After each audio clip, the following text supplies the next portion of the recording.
mootummaan bilisiginnaa yaa'ii torbe dabalatee taa'e waraan bilisummaa Oromoo waliin mari'achuu osoo hin taane balleessu qofa faljechuun murteessu hordofe waraanni baay'ee lakkoofsi hin qabne Oromiyaa kutaalee kakkaatti mala jiraachuun dure oduuteenta guyyaadhaa adooles guyyaa tokko jimaat barri 2022 Oromiyaa miidiyaa neetwoork istuudiyoo Afrikaa irra qophoomne saneeguu jirraa hangafoota durbaatiin itti feeyan waraanni mootummaa naannoo Amaaraa irra bobbaafam kallattii bureetiin gar lixaad kallattii sandaafaatiin ammoo gar salaalee bobbaafamaa jiraachuu odeeffannoo maddeen gargararra argan mul'iste gareen Abiy Ahmad waraan bilisummaa Oromoo yookaan wobo balleessin malee jechuu jirti yeroon ingidaa waan qindeebbat qaba oduun wal qabattu naannoo Amaaraa godina Dasa Oromoo Wallootti gandoota baadiyyaa hedduu xumnooti adda naannoo Amaaraa baay'een bobbaafamaa jiraachuu dhageen waraan bilisummaa Oromoo wobo balleessu dhaadannoo jettuun bilishoota Amaaraa dabo khayaamat waraanni Abiy Ahmad liit Oromiyaa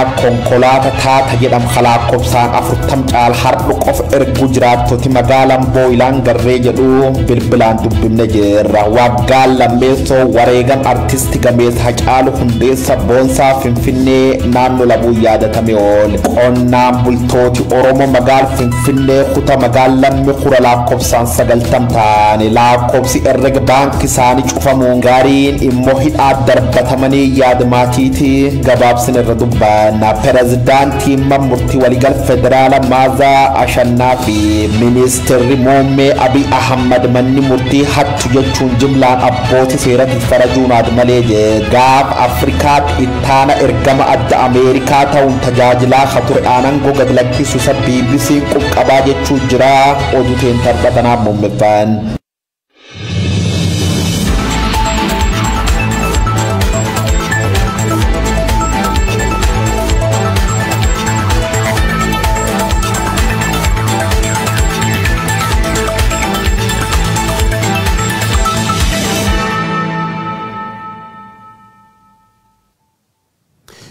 kutaalee addunyaa irraa hordoftan maratu nageenya keenya isin dhaqqabu ashama akkam jirtu daawwattoota OMN oduu sa'aatii kana qabannee dhiyaannee jirra Abrahaam Birruutu oduu OMN sa'aatii kana isinitti hima magaalaa Finfinnee naannoo Labuutti waggaa lammaffaan wareegama artiist Hacaaluu Hundeessaa yaadatamee oole qophii yaadannoo Hacaaluu Hundeessaa dheengadda godhame kanarratti walaloo seenessuu fi qophiileen garaagaraa hawaasaan dhiyaatanii jiru. Paarkii Hacaaluu Hundeessaa kondominiyeemii Oromiyaa keessa jiruttis dungoon yaadannoo ibsamee jira. Dargaggootaa fi jiraattota naannoo sanaatu yaadannoo kanarratti hirmaate. Oduu wal fakkaatuun kutaalee magaalaa Finfinnee bakkeewwan garaagaraatti dargaggootii fi qaamoleen hawaasaa garaagaraa guyyaa wareegama Hacaaluu Hundeessaa yaadachaa jiru. Hedduun keessa nafaasa maaluma galanni koo kaayoo koo galmaangaa inyaatinaa irbuukoo kaayoo koo galmaangaa inyaatinaa irbuukoo sinitan kenneen deeme asiriifana keeke dhaloonni itti muddaa indiisinaa kaayoo koo dhaloonni itti muddaa indiisinaa kaayoo koo goonni du'een galu jiraatu faarsa seenaa anin duune jiraadha onnee dhalootaa keessa Oromoo koo imaanaa kaayoo kiyya kaleessa Oromoo koo imaanaa kaayoo kiyya kaleessa. Odessa kanaan wal fakkaatuun biyya Kanaadaa kutaa British Columbiyaatiif magaalaa guddoo kataate magaalaa Victoriaatti waxabajjiin 29 guyyaa Oromoo jedhamuun moggaafame. Waxabajjiin 29 guyyaan wareegama artiist Hacaaluu Hundeessaa waggaa waggaadhaan guyyaa Oromoo jedhamuun akka yaadatamuuf gaaffii dhalattooti Oromoo achi jiraatan dhiyeeffatan bu'uura godhachuudhaan bulchiinsi magaalichaa guyyaa kana guyyaa Oromoo jechuun moggaasee beekamtii kenneefii jira. Dhalattooti Oromoo guyyichi guyyaa Oromoo jedhamee akka moggaafamuuf tattaaffii taasisaa turanis murtoo kanatti gammaduu ibsuun miseensa mana maree magaalaa Victoria Sharmaarkee Duboo fi kantiibaa Liisaa Helpis labsii kana deeggaran galateeffatanii jiru. Dhalattooti Oromoo kutaalee addunyaa garaagaraa keessa jiraatan qabsoo Oromoo bifa garaagaraatiin deeggaruu fi ummatichaaf sagalee ta'uun miidhama isaa addunyaatti mul'isuuf hojii tuufiinsaan hojjetaa jiraniin cinatti ambaasaadara ummata isaanii ta'uun ummaticha sadarkaa addunyaatti beeksisuuf hojiileen hojjetaa jiran kan dinqisiifatamu ta'uu namoonni murtoo kanatti gammadan ibsanii jiru. Hojiileen ummata ofiif ambaasaadara ta'uun sadarkaa addunyaatti beeksisuu darbees qabsoo haasichaa deeggaruu haasichaaf sagalee ta'uun rakkoolee biyya keessatti ummaticha mudataa jiranitti xumura gochuu fuulduraafis jabaatanii akka itti fufuu gaafatanii jiru.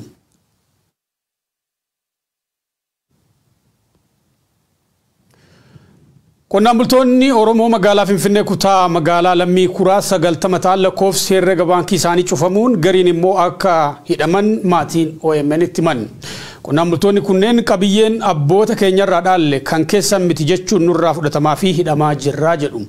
Gochaa kana duuba finxaaliyyiin Amaaraa caasaa mootummaa maadheeffatantu jiru jedhu qonnaan bultoonni kunneen dabalatee oduu taane dhiyaata.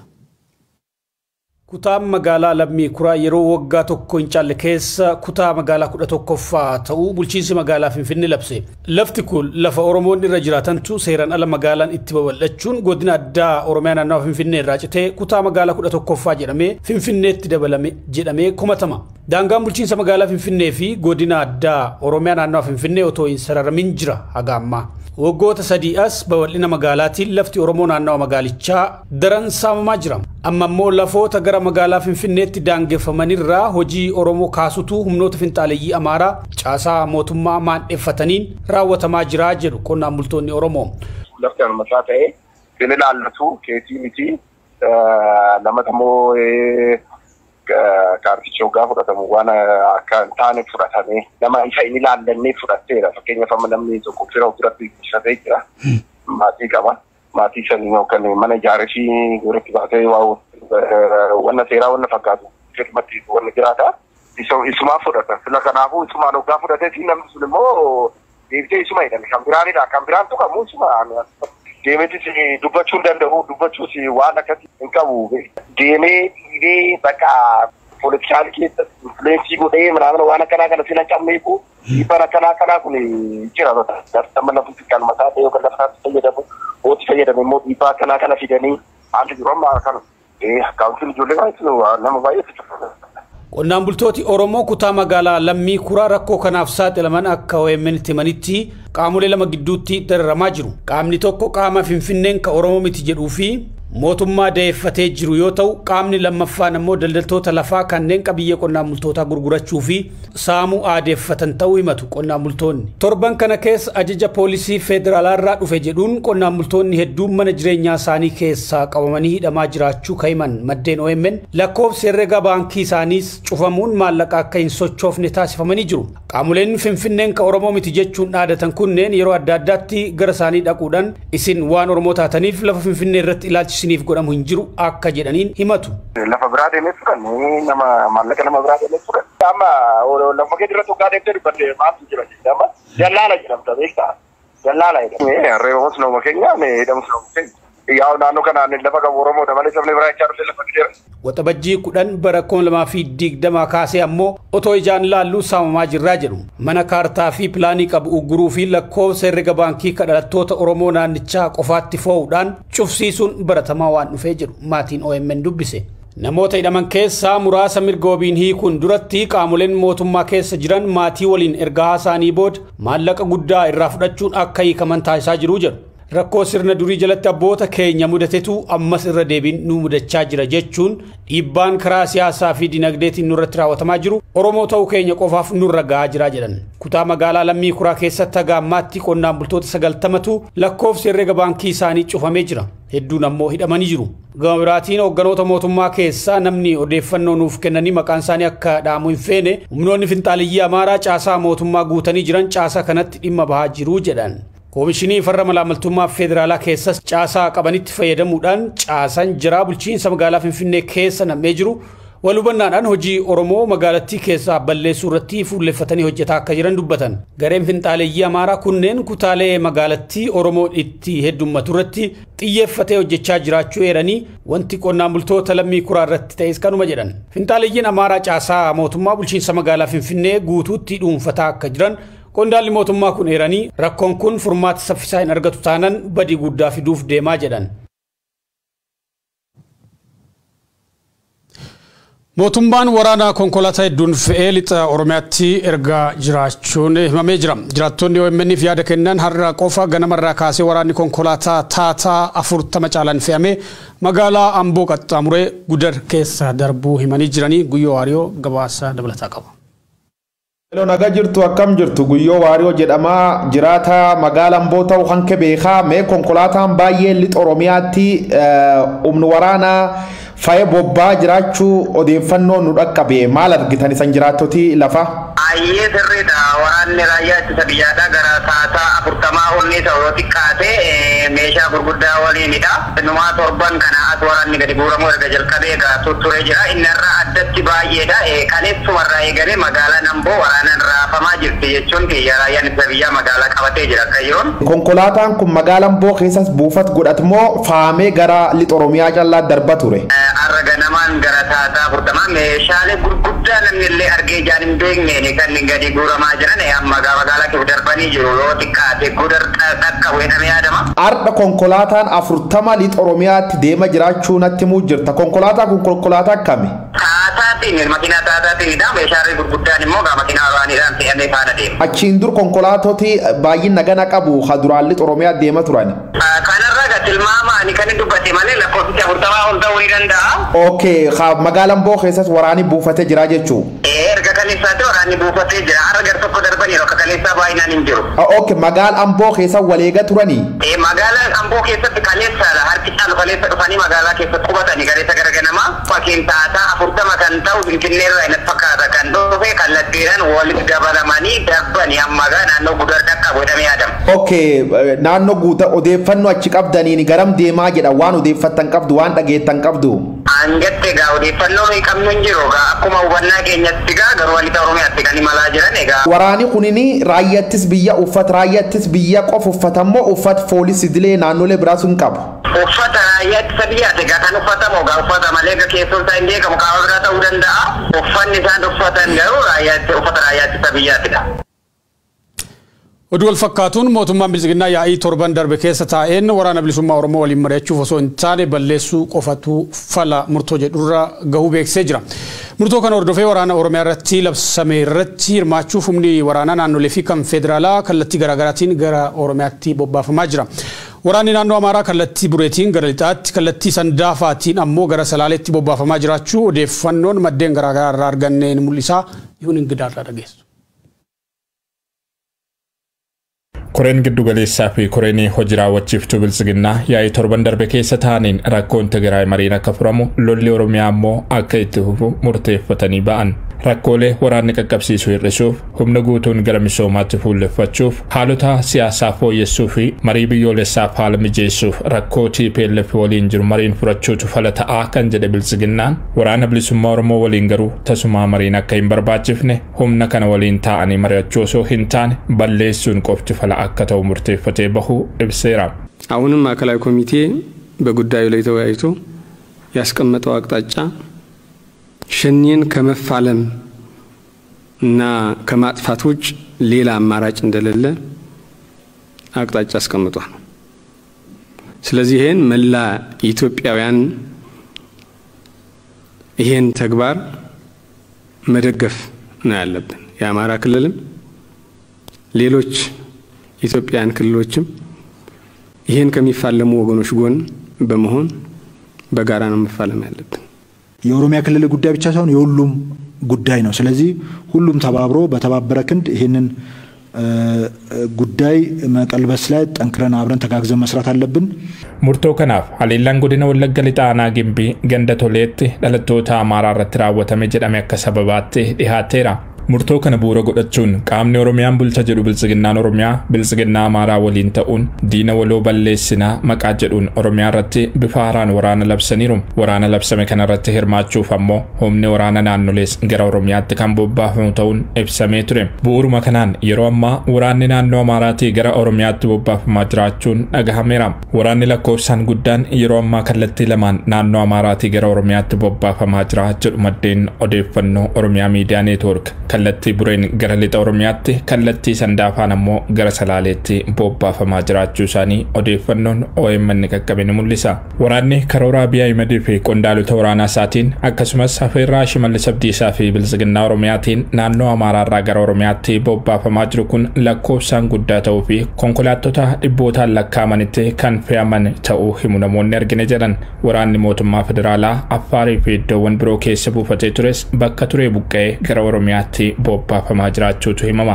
bobbiin waraana mootummaa kun gara lixaa fi giddu gala Oromiyaatti ta'us himu. Humni waraanaa bifa haaraan gara Oromiyaatti bobbaafamaa jiru kun dararaa uummata irratti raawwatamu hammeessuudhaan kan hafe bu'aan argamsiisu hin jiraatuun yaada qaamoleen garaagaraa akka yaaddootti kaasaa jiraniin. Kunis gam tokkoon opereeshiniiwwan kanaan dura labsaman uummata nagaa irratti kan fuulleffatan ta'uun gama biraan immoo humni naannoo Amaaraatii gara Oromiyaatti bobbaafamu waraana bilisummaa Oromoo qofa osoo hin taane uummatichumayyuu ija diinummaan kan ilaalu ta'uu wal qabateeti jedhu. Humni naannoo Amaaraatii bobbaafamu godinaalee Wallaggaa Bahaa, Horroo Guduruu Wallaggaa, Shawaa Bahaa fi iddoowwan birootti kanaan dura badiisa hamaa ilaalcha diinummaa bu'uura godhate uummata irratti raawwataa turuun waan yaadatamudha. Naannoleen afeerraa biltsiginnaa Oromiyaatiin waraana isaanii gara Oromiyaatti akka bobbaasan taasifamuun rakkoo duraan ture kan hammeessuu irra darbee gara walitti bu'iinsa uummataa qabsiisuutti yoo cehu malaan dhimma akka yaaddootti ka'aa jiru isa kan biraati. Haa ta'u malee walitti bu'iinsi uummataas ta'e dhumaatiin lammiilee nagaa mootummaa biltsiginnaa waan yaachisu hin fakkaatu. Taateewwan gama kanaan irra deddeebiin mudatan keessattis qooda adda durummaa kan qabu mootummaa fi qaamolee mootummaan bobbaasu ta'uun waan ifa jirudha. Biltsiginnaan TPLF waliin mari'atee rakkoo Tigraayin mariin furachuuf murtoo irra gahuu beeksise kun waraana bilisummaa Oromoo waliin mari'atee rakkoo Oromiyaatti xumura gochuuf fuulduraafis karoora kan hin qabne ta'uu ibsaa jira. Ministeerri Deetaan dhimmoota koominikeeshinii mootummaa Kabbadaa Deessisaa tibbana wayita ejjennoo mootummaa isaanii VOA irratti ibsanittis kanuma mirkaneessan. Naannoo Oromiyaa keessa socho'an kana urarraa wayyaan irraa adda baafnee ilaallu ergamtoota wayyaaniti. Isa kanaaf dubbiin wayyaanee faana dhumnaan kan wal qabata jechuudha. Kun addatti waan lakkoofsa fi maqaadhaan afaan garaagaraa dubbachuudhaan kan hafe tokko waliin socho'u kana duras waliin hojjenna jedhaniiti yeroo garaagaraatti ibsa baasaniiru. Uumamni isaanis cila wayyaanee faana wal qabata waan ta'eef kanarraa gargar baasanii laaluun hin danda'amu. Waraanni bilisummaa Oromoo gama isaatiin nuti mariitti karra cufannee hin beeknu jechuu irratti argama. Adeemsi mootummaan rakkoo Tigraayin mariin furachuuf murteessaa Oromiyaa dirree lolaa godhee cufuuf deemu kun rakkoo walxaxaa biyyattiin keessa jirtuuf furmaanni argamsiisu akka hin jirre jaarmiyaaleen siyaasaa Oromoo fi hayyoonni sabichaa irra deddeebiin hubachiisaa turuun waan yaadatamudha. Naannoo Amaaraa godina addaa saba Oromoo gandoota baadiyyaatti humna addaa naannoo Amaaraa bobbaafamaa jiraachuun dhagahame. Duulli humnoota Amaaraa daboo hammachuun Oromiyaa irratti banamaa jiru uummata Oromoo Walloo irratti akka xiyyeeffatu odeeffannoowwan bahaa jiran ni mul'isu. Jiraattonni naannichaa OMN fi yaada kennan humnooti addaa naannoo Amaaraa naannoo magaalaa Baatee ganda warra Waayyuutti tibbana haleellaa raawwachuu himanii jiru. Haleellaa kanaan namooti nagaa lama wareegamanii jiru. Lamaan keessaa takka dubartiidha. Aanaalee Dawwee Harawaa fi Jillee Dhummuugaa naannoo magaalaa Sanbateettis irra deddeebiin gareen faannoo fi liyyuu hayilii Amaaraa dhukaasa banaa jiru. Humnoonni finxaaliyyii Amaaraa dhumaatii Wallagga Lixaa aanaa Gimbii bakka Tolee jedhamutti raawwatame jedhamee fi qaamni tokkollee itti gaafatama hin fudhatin akkasumas qabatamummaan isaa hin mirkanaa'in ka'umsa godhachuudhaan haaloo ba'uu qabna jechuun dhaadachaa turanii jiru. Duula pireezidantonni naannolee Oromiyaa fi Amaaraa waraana waloon labsan hordofe haalli godinicha keessa jiru akkuma Oromiyaa keessaa yaaddessaa akka ta'e odeeffannee jirra. Uummanni godinichaa magaalaa fi baadiyyaa jiru dammaqinaan naanna'uu fi akka eeguu fi yeroo haleellaa waliif dirmachuu akka qabu jiraattonni dhaamanii jiru.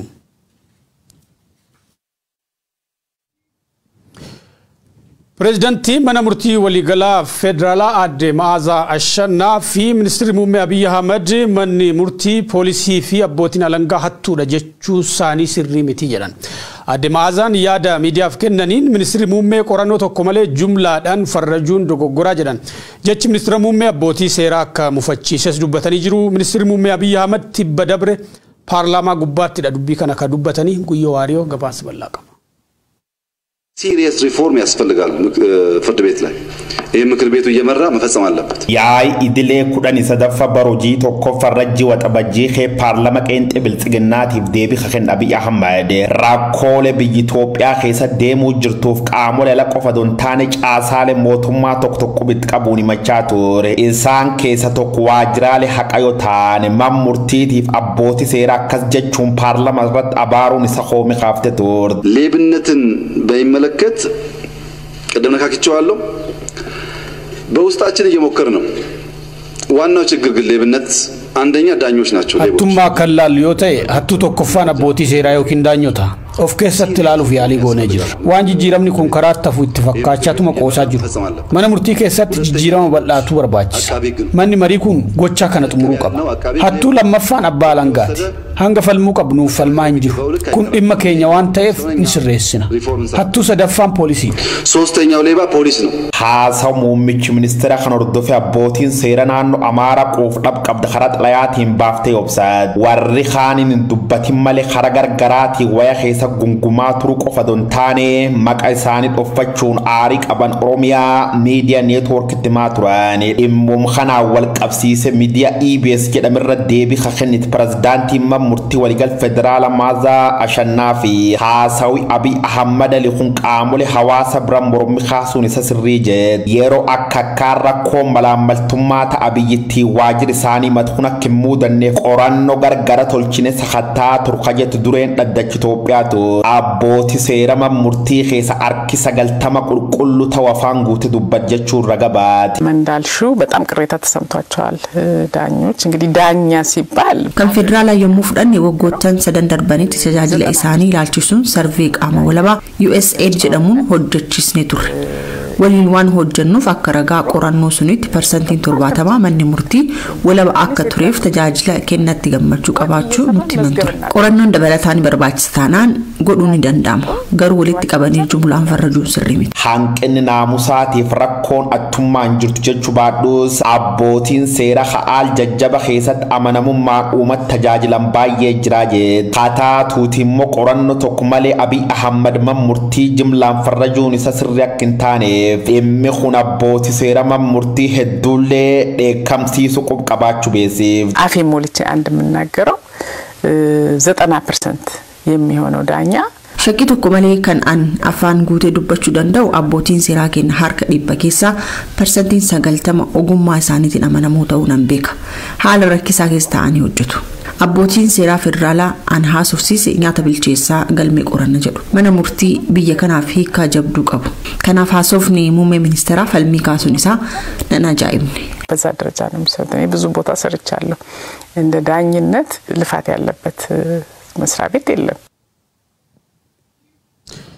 Odeessa keenya xumuraatiin gaanfa Afrikaatti taanaa ergama addaa Ameerikaa ta'uun tajaajila akka turan Paayitan Kiinoof fedhaan aangoo gadhiisuu isaanii maddeen amanamoon natti himanii jiru jedha BBC'n. Paayitan bara darbee erga Ameerikaan gaanfa Afrikaatti ergama addaa muuduu jalqabdee kaasee taanaa ergama addaa ta'anii tajaajilaa turan. Paayitan Kiinoof dabalatee ji'oota 7 qofa keessatti dippiloomaatonni Ameerikaa ergama addaa baha Afrikaa 3 aangoo gadhiisanii jiru. Paayitan ittaanaa ergama addaa ta'anii tajaajiluun cinatti ji'a 3 dura yeroo ergamaan addaa David Satterfield aangoo isaanii irraa ka'anii turan yeroodhaaf bakka isaanii bu'uun hojjechaa turan. Paayitan Kiinoof itti gaafatamummaa ergama addaarraa qofa osoo hin taane hojii mootummaas akka gadhiisan maddii dhimma kanatti dhiyoo ta'e mirkaneessee jira. Haa ta'u malee namni kun sababa hojii gadhiisaniif isaanis ta'e madda biroorraa wanti adda bahee hin jiru jedha BBC'n.